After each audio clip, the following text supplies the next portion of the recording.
দোস্ত বলেন তো আল্লাহ তাআলা আমাদের উপর কত নিয়ামত দিয়েছেন একটু বলেন তো,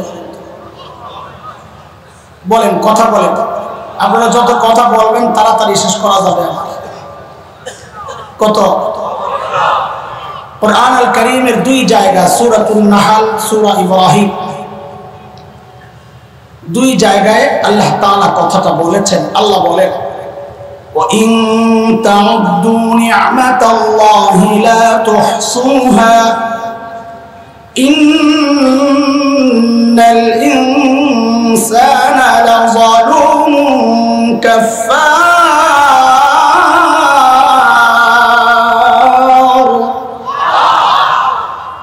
এত নিয়ামত দিছি, আল্লাহ বলেন যে গণে শেষ করতে পারবে না। আচ্ছা বলেন তো, এই সব নিয়ামতের মর্যাদা এক না বড় ছোট আছে? কথা বলে না। আপনাকে যদি বলা হয় তোর জন্য অপশন দুইটা, হয় হাতটা দিবি না হয় মাথাটা দিবি, কোনটা দিবেন?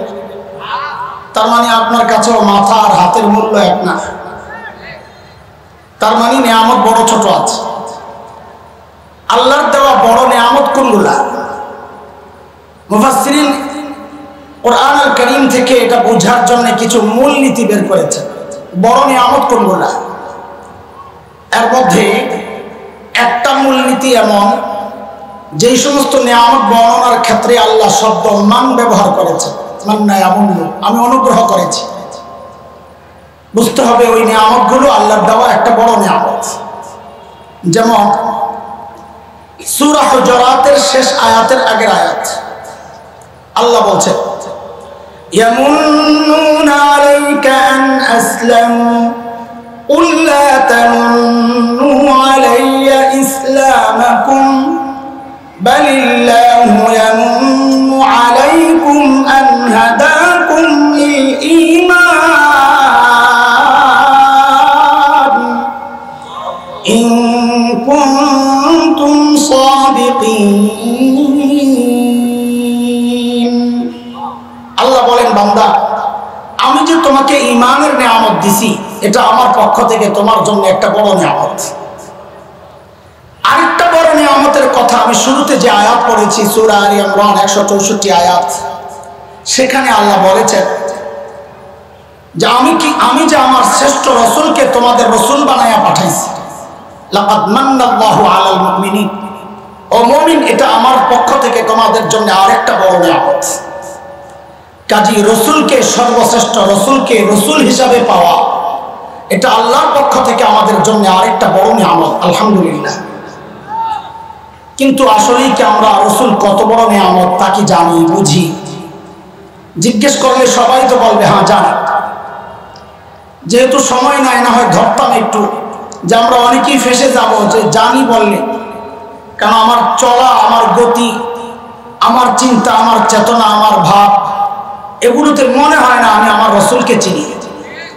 তাই আজকে সংক্ষেপে একটু রাসূল চেনাবো, ভিন্ন একটা বিশ্বাস আর সময়ের ভয়ঙ্কর কিছু ফিতনা ওঠানোর জন্য একটু সময় আমি একটু রাসূল চেনাবো, আপনাদেরকে নবী চেনাবো সাল্লাল্লাহু আলাইহি ওয়াসাল্লাম। এটা চেনার জন্য আমাদের বড়দের কিছু উদাহরণ আছে। আমি একটা উদাহরণ পেশ করতেছি, ছোট্ট একটা উদাহরণ। এই উদাহরণটা যত বুঝে আসবে নবী চেনা আমাদের জন্য তত সহজ হবে। এক ঢাকায়া বাবা, অরেল সম্পদের মালিক। অরেল তো বুঝেন, যার হিসাব নিজের কাছেও নাই, এত সম্পদ। এখন বলেন তো, এই যে টাকা, এত টাকা, এই বেটা গরম না নরম? টাকার একটা গরম আছে না, বেটা খুব গরম। তার ছেলে মেয়ে আছে শুধু একটা মেয়ে। মেয়েদের প্রতি বাবাদের একটু দুর্বলতা থাকে, সেই হিসাবে তার এক মেয়ে। ঘটনাক্রমে মেয়েটা খুব সুন্দরী। এখন বাবার গরমের অবস্থা কি? অনেকগুলো গরমের উপলক্ষ একসাথে হয়ে গেছে। এত টাকাওয়ালা, আবার মেয়ে একটা। ঘটনাক্রমে মেয়েটা খুব সুন্দরী। বাপরে বাপ, মেয়ের দিকেও তাকানো যায় না, বাপের কাছে ভিড়া যায় না। এই জন্য আমি এই বাবার নাম দিছি, ওই যে বিদ্যুতের লাইন আছে, খুব পাওয়ারফুল লাইন, 440 লাইন, এই বাবার নাম দিছি 440 বাবা। আমি মাঝে মধ্যে তোদেরকে জিজ্ঞেস করবো, পোলাপাই, তোদেরকে জিজ্ঞেস করবো কোন বাবা, তো জবাব দেওয়া লাগবে কোন বাবা। বলেন বলেন, এটা মনে রেখেন। আমি মাঝে মাঝে জিজ্ঞেস করবো কোন বাবা, তো বলতে হবে কোন বাবা। খুব গরম আর কি। এখন মেয়ে যেহেতু বিয়ের উপযুক্ত হয়েছে, নানান জায়গা থেকে প্রস্তাব আসে, স্বাভাবিক। তো একদিন প্রস্তাব আসছে, এক লোক প্রস্তাব নিয়ে আসছে। তো জিজ্ঞেস করতেছে, ঢাকায় কথা একটু বুঝবেন তো না? একটু বুঝবেন না? ঠিক আছে। তো যে আসছে মেয়ের বাবা জিজ্ঞেস করে কোন বাবা? 440 বাবা। মাশাআল্লাহ। মেয়ের বাবা জিজ্ঞেস করে আপনি কেঠা? তো যেই বেটা প্রস্তাব নিয়ে আইছে, বেটা আমি ছেলের খালু হই। ও হই রে, এরা কয় ওহি, আমি ছেলের খালু হই। ওরে বাপ রে বাপ, যেই না বলছে খালি ছেলের খালু হই, বেটা এমন খেপছে, হই মিয়া আমার মায়ের দাম কমে গেছে, মিয়া খালু হয়েছো প্রস্তাব লিয়া। ওই বেটা নরম হয়ে জিজ্ঞেস করতেছে তো কেঠাইব? তো বেটা কয় পোলার বাপ রে পাঠাও, খালু হয়েছে প্রস্তাব লিয়া, বাপ পাঠাও মিয়া। তোকে চেতেন কেলা কইলি তো হয়। বাইতে গেছে, বাইতে বুঝেন তো বাড়ি আর কি, আরবি শব্দ বাইতে। ঢাকায় মানে দেখেছে অশুদ্ধ সব কয় না, আরবিতেও কথা কয়, বাইতুল। বাইতে গেছে, যায় আর ছেলের বাপরে কয় বাপ রে বাপ, যেই গরম 440, মনে আছে তো? তোমার মায়ের ছেলের প্রস্তাব লয় ভাই, তুমি যাও। ওরে বাপ রে বাপ, যেই গরম বেড়া আইসে বেড়ায় প্রস্তাব দেয়া। কে? ছেলের বাপ। তো বলতেছে ভাই আমার ছেলের প্রস্তাব একটা আসছিল। কো আপনি ওই বেটা? এখন ছেলের নাম জিজ্ঞেস করি, বাবার নাম, মায়ের নাম, দাদার নাম, বংশ, দেখতে কেমন, হাইট কেমন, চেহারা কেমন, মহল্লা কি, বন্ধু বান্ধব কারা, সব খবর টবর লইয়া মেয়ের বাপের পোলা পছন্দ। হ্যাঁ, যোগ্য ছেলে। এখন আপনারাই বলেন, এই ছেলের কাছে যখন মেয়েকে বাবা বিয়ে দিবে, মেয়ের বিয়ের সময়, বিদায়ের সময় যখন সাজায়া দিতে চাইবে, শাড়িটা যখন কিনবে বাবা, দামি কিনবে না কম? কেন? কারণ তার টাকার অভাব নাই, খরচেরও জায়গা নাই। তো শাড়ি কিনে তো সেরা, গয়না কিনে তো সেরা, প্রসাধনী কিনে তো সেরা, যা কিনে তো সব সেরা সেরা জিনিস দিয়া সাজায়া মেয়েরে বিদায় দেয়। এটাই তো হওয়ার কথা নাকি? গরিব বাবাও তো চায় তার সর্বোচ্চ সামর্থ্য দিয়ে মেয়েটাকে বিদায় দেওয়ার জন্য। দোস্ত, একজন বাবা তার মেয়েকে যতটা ভালোবাসে, আল্লাহ সুবহানাহু ওয়া তাআলা তার প্রিয় হাবিব সাল্লাল্লাহু আলাইহি ওয়াসাল্লামকে তার চেয়ে হাজার কোটি গুণ বেশি ভালোবাসে। বাবা যদি তার মেয়েকে বিদায়ের সময় সব সেরা সেরা জিনিস দিয়ে বিদায় দিতে পারেন, তো এটাও বুঝে নেন আল্লাহ তাআলা তার প্রিয় হাবিবকে দুনিয়ায় বিদায় দেওয়ার সময় সব সেরা সেরা জিনিস দিয়ে সাজায়া তারপরে দুনিয়ায় বিদায় দিয়েছে। যেমন সর্বপ্রথম প্রস্তাবের ব্যাপার, আল্লাহর সিদ্ধান্ত, আমার এই দামি নবীকে আমি দুনিয়ায় ফ্রিতে দিব না। ফ্রি জিনিসের দাম দেয় না মানুষ। দুনিয়ার মানুষের নেচার, অভ্যাস হচ্ছে যে জিনিস অর্জন করতে যত কষ্ট হয় তার মূল্য তত বেশি দেয়। আল্লাহর সিদ্ধান্ত, আমি আমার নবীকে ফ্রিতে পাঠাবো না। কিভাবে পাঠাবেন? বলে আমার কাছ থেকে চায়া নিতে হবে, প্রস্তাব দিয়া। বলে প্রস্তাব কে দিবে? খালু মালু চলবে না। কে দেওয়া লাগবে? আপনারা বলেন। বাপ। বাপ বলেন, আগের ইচ্ছা ভুলে গেছেন। প্রস্তাব কে দেওয়া লাগবে? বাপ। তো আমার নবীর বাপ কে? খলিল ইব্রাহিম। মাশাআল্লাহ। মিল্লাতা আবিকুম ইব্রাহিম হুয়া সাম্মাকুমুল মুসলিমিন।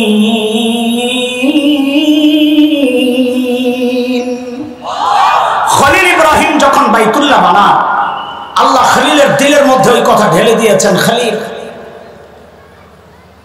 আপনি চান আমার কাছে কি চাইবেন? এত দামি কাজ করছেন, আমি পুরস্কার দিতে চাই, কি নিবেন কম?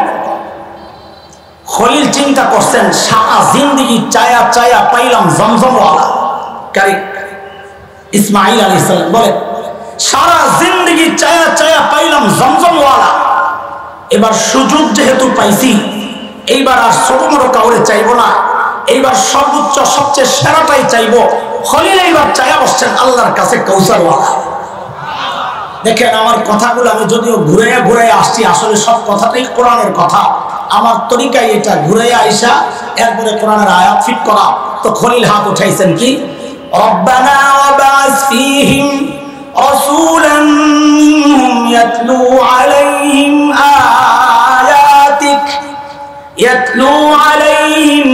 আয়াতিক ওয়া ইউযাক্কিহিম ওয়া ইউআল্লিমুহুমুল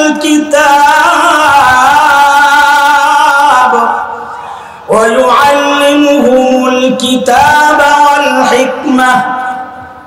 হিকমা আগে, আমি আবার বলছি, রব্বানা ওয়াবাস ফীহিম রাসূলান মিনহুম ইয়াতলু আলাইহিম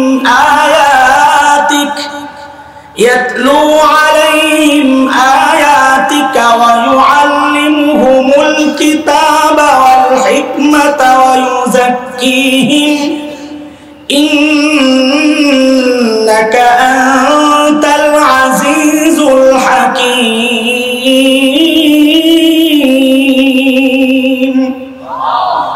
চাইছেন কে? বাবা প্রস্তাব দিয়েছেন কার কাছে? আল্লাহর কাছে। আল্লাহ প্রস্তাব কবুল করছেন, যান লাকাদ মান্নাল্লাহ, পাঠিয়ে দিচ্ছি। তবে একটু দাঁড়ান, নবী আপনার বাপ প্রস্তাব দিয়েছে দুনিয়ায় যাওয়া লাগবে, একটু দাঁড়ান। কেন কেন বুঝার জন্য একটু মাহফিল বুঝালো। মাহফিলে প্রধান বক্তা আসার কথা 10টায়, লাকসামে এমন জেমে পড়ছে বেচারা, ফোন দিছে, এরে মাহমুদ, কি ও কাকা?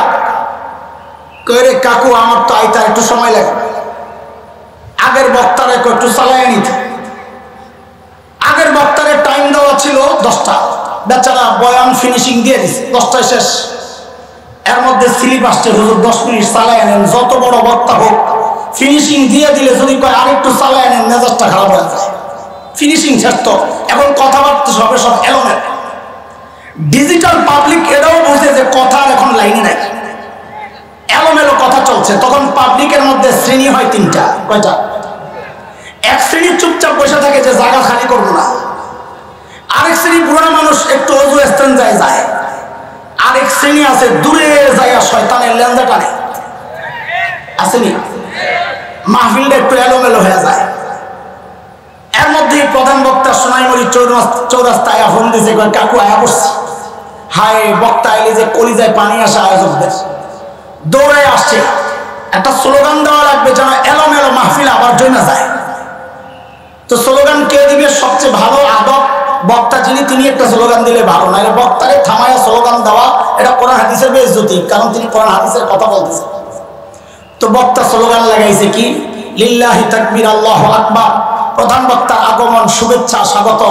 এই স্লোগানটা কেন দেয়? যেন এলোমেলো মজলিসটা আবার জমে যায়। ঠিক আল্লাহ তাআলা আমার নবীকে দুনিয়ায় পাঠানোর সময় নবীকে আটকায়া দিয়েছেন, হাবিব একটু অপেক্ষা। কেন?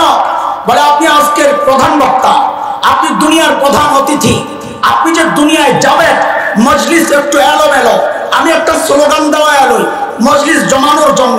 বলে স্লোগান কে দিবে? বলে আপনার আগের বক্তা নবী ঈসা স্লোগান দিবে। ও নবী ঈসা স্লোগান একটা লাগান। তো নবী ঈসা স্লোগান দিছে কি, সূরা সাফ, ওই যে আগে বলেছি, পেছায় পুছায় আয়েশা এরপরে আয়াত ফিট করা। তো নবী ঈসা স্লোগান ধরছেন, সূরা সাফ আয়াত 6। আল্লাহ বলছেন, وَإِذْ قَالَ عِيسَى ابْنُ مَرْيَمَ يَا بَنِي إسرائيل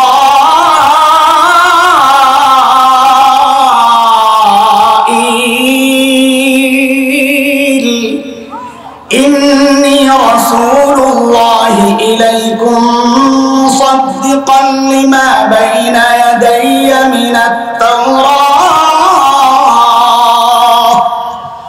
وَمُبَشِّرًا بِرَسُولٍ يَأْتِي مِن بَعْدِ اسْمُهُ আহমদ। দোস্ত মনোযোগ আছে না বেগো? আমি খুব দ্রুত আমার মূল পয়েন্টে ঢুকে যাচ্ছি, এখান থেকে একটু মনোযোগ লাগবে। হযরত ঈসার স্লোগানের মূল পয়েন্ট 2টা। এক, ও বনি ইসরাইল, আল্লাহ আমাকে তোমাদের রাসূল বানাইয়া পাঠাইছেন, এই কথাটা মুখস্থ করেন। বাংলাদেশের বর্তমানের বহু ফিতনা এই বিষয় না বুঝার কারণেই মাথাচাড়া দেয়। ওলামায়ে কেরাম প্রতিবাদ করে, অনেকে সঙ্গ দেয় না, বিরোধিতা করে, শুধু কারণ একটাই, এই মৌলিক বিষয়টা না জানা। এই জন্য এই কথাটা সবাই মুখস্থ করেন। হযরত ঈসার বক্তব্য, ও বনি ইসরাইল, আল্লাহ আমাকে তোমাদের রাসূল বানায়া পাঠাইছেন। বলেন, কথা বলেন, প্রথম ও বনি ইসরাইল বলেন, আল্লাহ আমাকে তোমাদের রাসূল বানায়া পাঠাইছেন। বক্তব্যের আরেকটা অংশ, এতদিন আমি বয়ান করছি, এখন প্রধান অতিথি আসছেন, তার সুসংবাদ গ্রহণ করো, তার নাম আহমদ। আমি ওই বিষয়ে ঢুকছি না, লম্বা আলোচনা হয়ে যাবে। হযরত ঈসার বক্তব্যের মূল পয়েন্টটা এটা মাথায় রাখেন। হযরত ঈসাকে আল্লাহ কাদের রাসূল বানিয়ে পাঠাইছেন? বলেন তো আবার, কাদের রাসূল? এটা মাথায় রেখে দোস্ত বলছিলাম, আল্লাহ আমার নবীকে যা দিয়েছেন তো সব সেরা সেরা সেরা সেরা।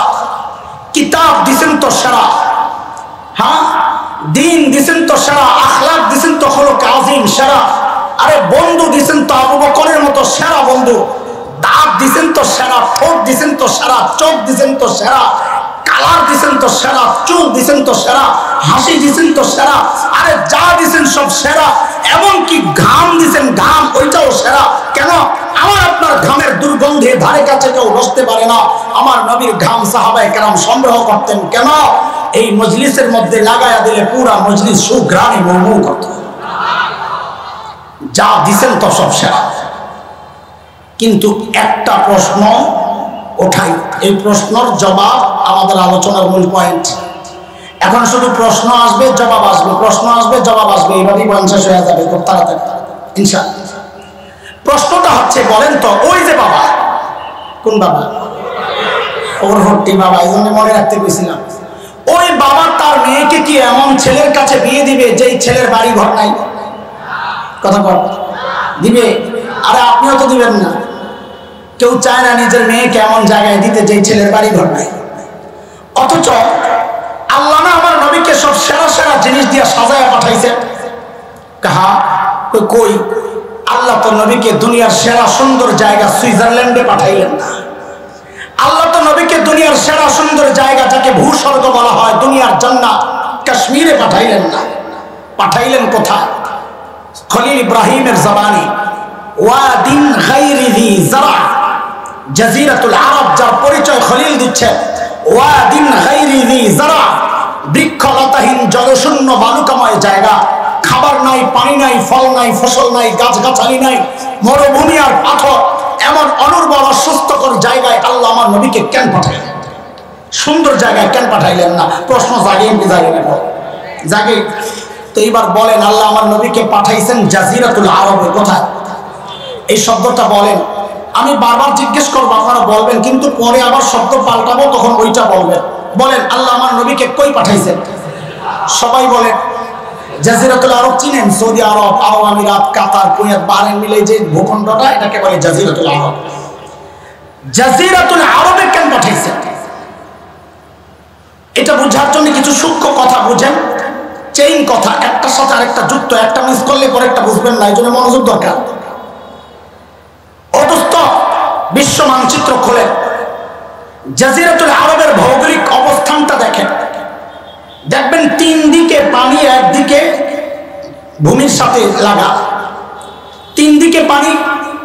ওমান উপসাগর, পারস্য উপসাগর, আকাবা, আরব সাগর, ভারত মহাসাগর, পশ্চিমে লোহিত সাগর, সব দিক দিয়ে ঘেরাও করা। একদিক জমিনের সাথে লাগা, জর্ডান, ইরাক, ওদিক দিয়ে। ঠিক মানব দেহের মধ্যে মানুষের যে হার্ট আছে, কলব, এই হার্টের যে অবস্থান, তিন দিক শূন্য, একদিক লাগা। এই জন্য ভূবিজ্ঞানীরা জাজিরাতুল আরবকে বলে জিওগ্রাফিক হার্ট। এটা বিশ্ব মানচিত্রের হার্ট। এতক্ষণ বলেছি আল্লাহ আমার নবীকে কই পাঠাইছেন। এখন জাজিরাতুল আরব সরাইয়া ওখানে হার্ট বসা। আল্লাহ আমার নবীকে বিশ্ব মানচিত্রের হার্টে পাঠাইছেন। বলেন আবার, আল্লাহ আমার নবীকে কই পাঠাইছেন? হার্টে। অর্ধেক করেন, বিশ্ব মানচিত্র কইতে আপনাকে কষ্ট হইব, বুঝাবো। আল্লাহ আমার নবীকে কই পাঠাইছেন? বলেন কোথায়? হার্টে। প্রশ্ন, হার্টে কেন পাঠাইলেন? খেয়াল করেন। এই প্রশ্নের উত্তর শোনার আগে আরেকটা কথা মুখস্থ করেন। পিছনে এক কথা মুখস্থ করাইছি, হযরত ঈসার বক্তব্য, ও বনি ইসরাইল, আল্লাহ আমাকে তোমাদের রাসূল বানায়া পাঠাইছেন। আরেকটা কথা মুখস্থ করেন। আমাদের নবী হচ্ছেন একমাত্র বিশ্ব নবী। বলেন কথাটা, আমাদের নবী খালি বিশ্ব নবী বলবেন না, একমাত্র লাগান, বলেন আমাদের নবী। আবার বলেন আমাদের নবী একমাত্র বিশ্ব নবীর কি অর্থ আমি ইনশাআল্লাহ পরে আসছি, আপাতত এটাকে শুধু মাথায় রাখেন, আমাদের নবী একমাত্র বিশ্ব নবী। চলেন এইবার বুঝেন আল্লাহ আমার নবীকে বিশ্ব মানচিত্রের হাতে কেন পাঠাইলেন। দোস্ত, আমার নবী দুনিয়ায় আসার আগ পর্যন্ত যত দার্শনিক দুনিয়ায় ছিল, গ্রিক দর্শন, রোমান দর্শন, পারস্য, বেবিলিয়ন, ইরাকি, মিশরি, যত প্রাচীন দর্শনের দার্শনিকরা ছিল, তাদের বক্তব্য ছিল মানুষকে নিয়ন্ত্রণ করে তার ব্রেন। কে?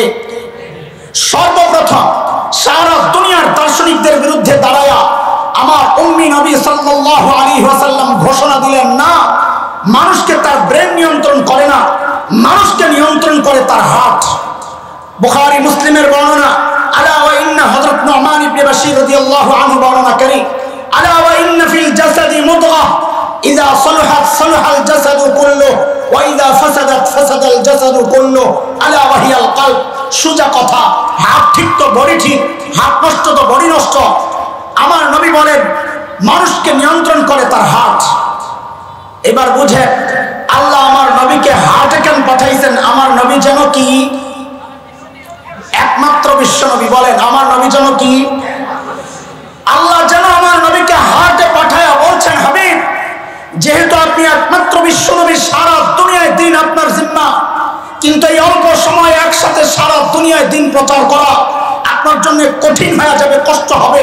সেই জন্য আপনি ওই জাজিরাতুল আরব হার্টে মেহনত করেন, কারণ হার্ট যদি ঠিক হয়ে যায় সারা দুনিয়ার বডি ঠিক হয়ে যাবে।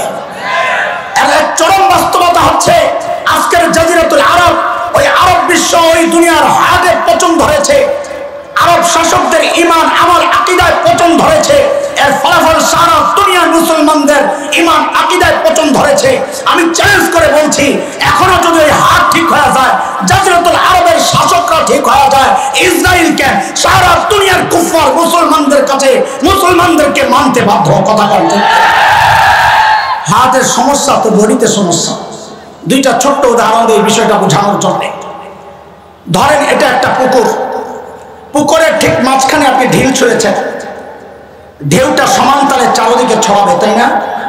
কিন্তু যদি একদিকে মারেন তাহলে ঢেউটা একদিকে শক্তিশালী ভাবে আছড়ে পড়বে, আরেকদিকে যেতে যেতে দেরি হয়ে যাবে, দুর্বল হয়ে যাবে।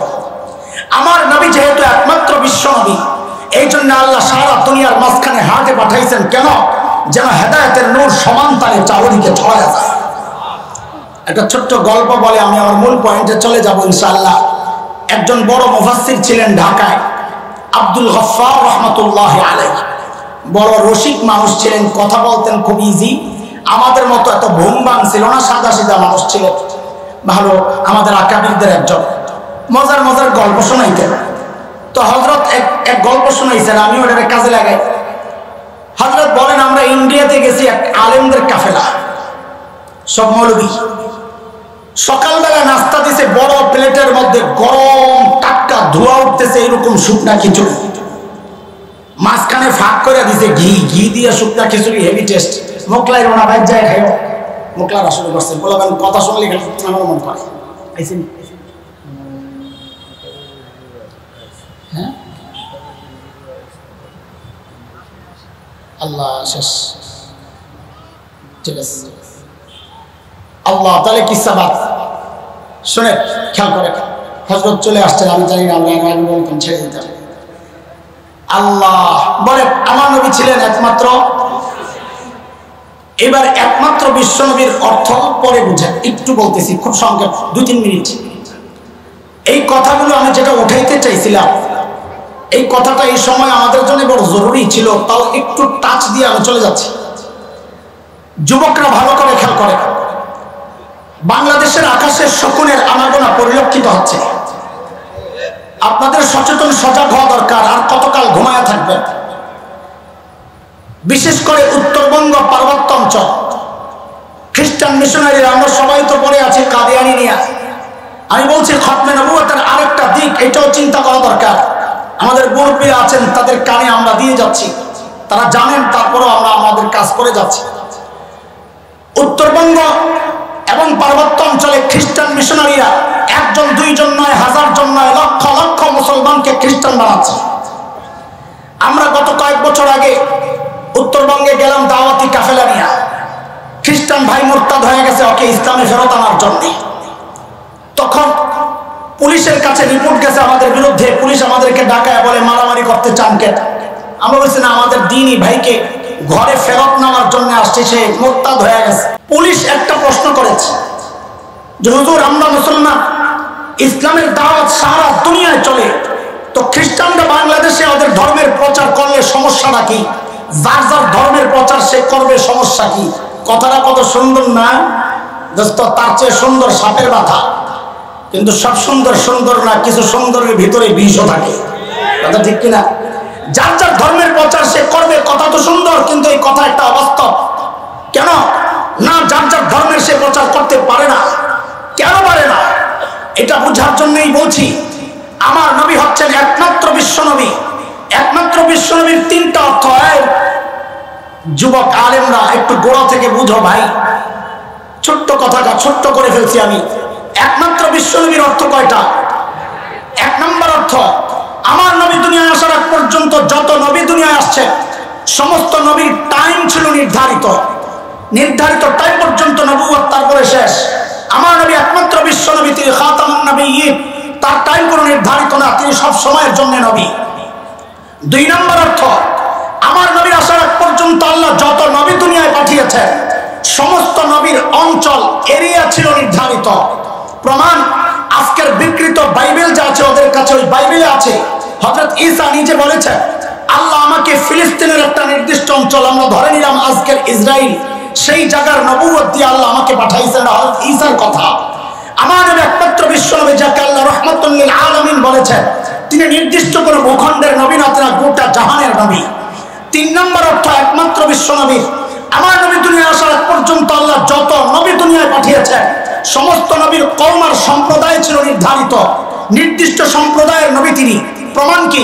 ওই যে পিছনে প্রমাণ রেখে আসছি, হযরত ঈসা বলেছে, ইন্নী রাসূলুল্লাহ ইলাইকুম, ও বনি ইসরাঈল, আল্লাহ আমাকে তোমাদের রাসূল বানায়া পাঠাইছেন। আমাদের নবী একমাত্র বিশ্ব নবী যাকে আল্লাহ নির্দিষ্ট কোনো সম্প্রদায়ের নবুয়ত দেন নাই। আল্লাহ নবীকে বলেছে, ওমা আরসালনাকা ইল্লা কাফাতাল লিন্নাস, আমি আপনাকে গোটা জাহানের মানব জাতির জন্য নবী হিসেবে পাঠাইছি। ওমা কুল ইয়া আইয়ুহান নাস ইন্নী রাসূলুল্লাহ ইলাইকুম জামিআ, ও নবী আপনি মানুষকে বলে দেন, সমস্ত মানুষ, সমস্ত বলতে নির্দিষ্ট কোনো ধর্ম না, হিন্দু, বৌদ্ধ, খ্রিস্টান, মগ, মুরান, গারো, চাকমা, কুকি, সাঁওতাল, টিপরা সহ যত জাতি আছে, সমস্ত জাতির জন্য আমার নবী একমাত্র বিশ্ব নবী। এইবার বুঝেন শুধু শেষ কথা, 1 মিনিট 2 মিনিটে, যে আমরা কেন সারা দুনিয়া ইসলাম প্রচার করতে পারি, অন্য ধর্মের কেউ কেন বাংলাদেশে ইসলাম ধর্ম প্রচার করতে পারবে না? বলেন আপনাদের এই আসনের বর্তমান এমপি কে? মুর্শেদ আলম সাহেব। মুর্শেদ আলম সাহেব তার দায়িত্ব পালন করার জন্য কিছু খাস ছেলে লোক রাখে, একটা সবার রাখতে হয়, মুহতামিমরা রাখে, দায়িত্বশীল সবারই কিছু খাস লোক থাকে দায়িত্ব আদায়ের জন্য। হঠাৎ ওই ছেলেবেলেরা দেখে সোনাইমুড়ি চৌরাস্তায় বিশাল সাইনবোর্ড লেখা এমপি সাহেবের অফিস। ওরা অবাক হয়ে তাকায় আছে, কিরে আমরা থাকতে এমপি সাহেবের অফিস কারা করলো? আমরা জানি না। চল দেখি যাই। যারা জিজ্ঞেস করছে কার অফিস? বলে এমপি সাহেবের। বলে তোরা কারা? এমপি সাহেবের লোক। কোন এমপি সাহেব? বলে সাদেক হোসেন খোকা। কোন এমপি? হ্যাঁ, এটা আপনাদের বোঝা লাগবে, নাইলে তো বুঝবেন না। সাদেক হোসেন খোকা 25 বছর আগে এমপি ছিল ঢাকা সূত্রাপুর, ঢাকা 7 কোতোয়ালি আসন, ঢাকা 7 আসনের নাম। যেই এই কথা শুনছে ওরা লাগাইছে গন্যা গন্যা 25টা পিঠা। ওরা কথা বলে বিচার আইসে ধরেন আপনার কাছে, আমার পিঠা লাগাইছে 25টা। আপনি যেহেতু ইমানদার, এক পক্ষের কথা শোনেন না, দুই পক্ষের ডাকাইছেন, এবারে পিটাইছস? হ পিটাইছি। কয় কি জন্যে? কয় 2 অপরাধ। তো কি 2 অপরাধ? কয় যেই এমপির অফিস ওরা খুলছে, ওই এমপির আসন তো সোনাইমুড়ি না, ওনার আসন হচ্ছে ঢাকা 7, অফিস খুলবি ওখানে যায় খোল, এখানে আসছস কেন? কয় আর কারণ কি?